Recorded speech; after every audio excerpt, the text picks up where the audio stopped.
You think modern royal scandals are wild? Spare a thought for 14th century Portugal, where a grieving king staged a ceremony so strange it would make a Game of Thrones wedding look like a polite brunch. Imagine a queen who insisted her dead lover be crowned king, seating a corpse on the throne and forcing the entire court to kiss the hand of a body that had been in the ground for 2 years. No Netflix drama has matched the sheer gothic theater of Ines de Castro and King Pedro I. Our story begins like a medieval romance. Ines was a Galician noblewoman who arrived in Portugal around 1340 as a lady-in-waiting to Princess Constanza, wife of Prince Pedro. Court life being what it was, half politics, half soap opera. Pedro quickly fell for Ines. Their affair was not exactly subtle. Poems from the time gush about their moonlit meetings and whispered vows. Unfortunately, Constanza was alive. The king was furious, and medieval politics had no patience for messy love triangles.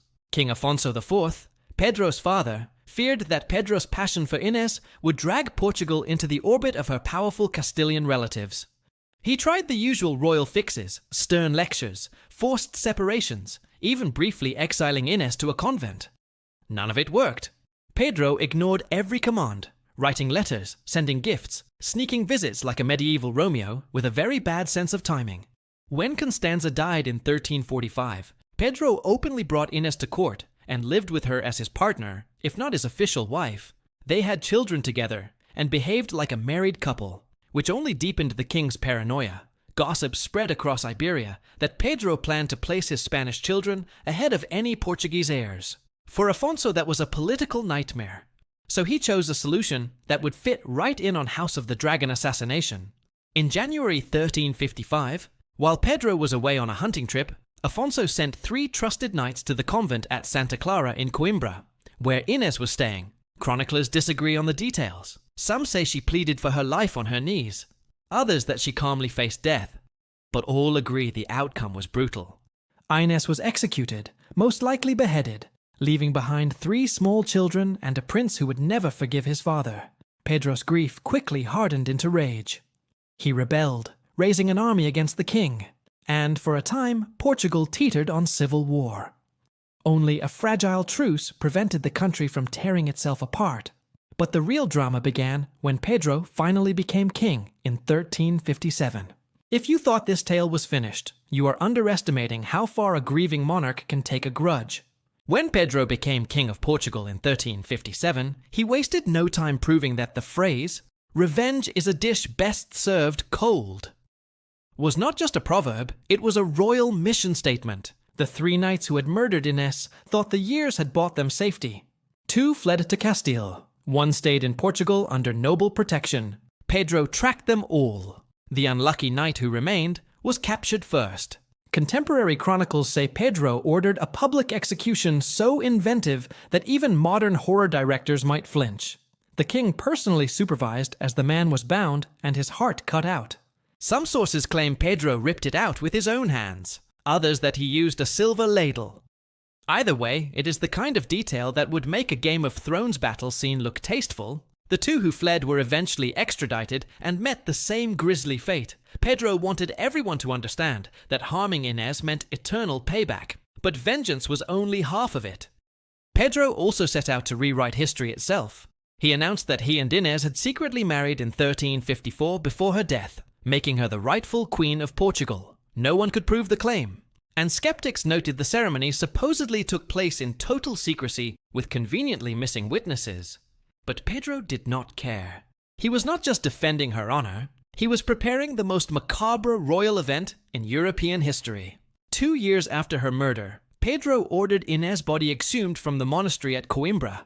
Imagine the scene. A damp Portuguese night, torches flickering, monks prying open a coffin that had rested in the earth for 24 months. Contemporary accounts describe a skeleton still dressed in regal garments, the bones fragile, but the hair and some flesh clinging stubbornly to the skull. It was a vision halfway between a saint's relic and a Walking Dead extra. Pedro had the remains dressed in queenly robes, seated upright on the throne of Portugal, and crowned with a royal diadem. Courtiers were summoned to the palace and, according to legend, commanded to kneel and kiss the hand of the dead queen. Whether everyone actually complied is debated, but chroniclers insist many nobles bent the knee rather than risk the king's wrath. Imagine being a 14th century lord, summoned to pay homage to a decayed corpse while trying not to breathe too deeply. The people of Portugal were both horrified and captivated. Pilgrims flocked to see the reburied queen, now installed with royal honors in the monastery of Alcobaça. Her tomb, carved with scenes of angels and lovers united in the afterlife, became one of the most lavish in Europe. To this day, visitors can stand between the facing sarcophagi of Pedro and Ines, positioned so that when Judgment Day arrives, the lovers will rise and immediately see one another. It is Gothic romance on an architectural scale.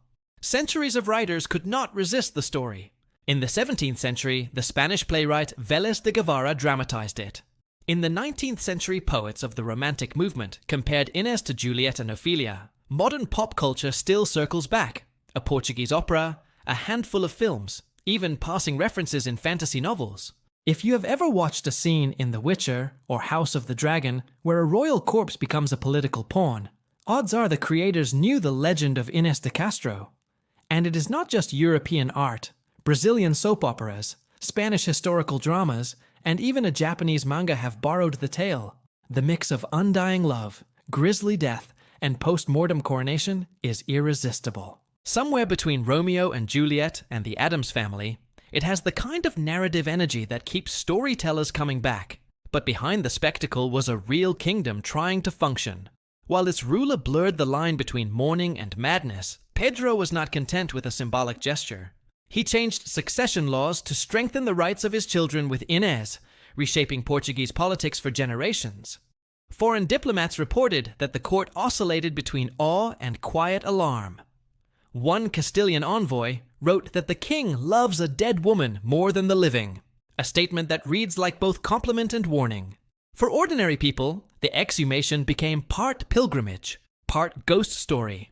Travelers claimed to smell a faint perfume near her new tomb, as if the queen still lingered. Street singers turned the saga into ballads performed in marketplaces. Children grew up with cautionary rhymes about a love so fierce it defied the grave. Ines, once a lady in waiting, had become Portugal's most famous queen without ever wearing a crown in life. Pedro's macabre ceremony left Portugal stunned. Courtiers who had reluctantly kissed the withered hand of Ines never forgot the smell of old earth or the sight of a crown set on a lifeless head. Today, visitors to the monastery of Alcobaça still pause between the twin marble tombs of Pedro and Ines. Guides point out how the coffins face one another, so that in the Christian belief of the Last Judgment, the lovers will rise and meet eye to eye. It is an arrangement as theatrical as the night when courtiers bowed before a dead queen. And that is the lasting power of this story. Kings and queens can command armies, but Pedro proved they can also command memory. By crowning a corpse, he ensured that the woman he loved, and the scandal he created, would outlive them both. More than 6 centuries later, the crowned skeleton of Ines de Castro still rules the imagination, a reminder that devotion can defy death, and that royal power sometimes reaches beyond the grave.